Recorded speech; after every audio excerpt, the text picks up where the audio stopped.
Thank you very much. Good afternoon.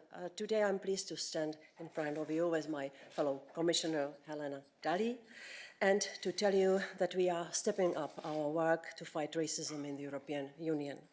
As President Von der Leyen underlined to you, we know that progress to fight racism and hate in Europe is not good enough. We have reached a moment of reckoning. We have seen the anger culminate in global protests across the world, including in Europe. Not for the first time and likely not the last. But we hope with time and more effort we can change the tide in Europe. The action plan we are proposing contains concrete actions. First, legislation. Discrimination on the grounds of racial or ethnic origin is prohibited in the EU. We have a legal framework in place, a racial equality directive, legislation to combat hate speech, legislation to support employment equality, and legislation to protect the victims of crime. We will conduct a thorough fitness check if this framework is sufficient for today's reality, and we will very strictly enforce it.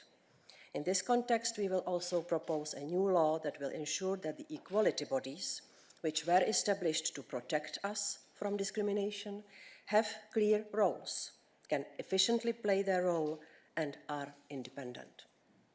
Second, we will improve our dialogue with members from the communities, and we will set up a new structure for coordination with stakeholders. We shall appoint for the first time an anti-racism coordinator who will closely liaise with people from minority groups and interact with our partners. And we will call a big anti-racism summit next year. We also need to look closer to home. This is my third point. Diversity in the Commission is not good enough. Diversity in the European institutions is not good enough. We will address it by adapting our recruiting policies to provide more opportunities in EU institutions. Lastly, as we recognize where we are, as European policymakers need to do more, we also want member states to do the same, with national action plans against racism and against racial discrimination.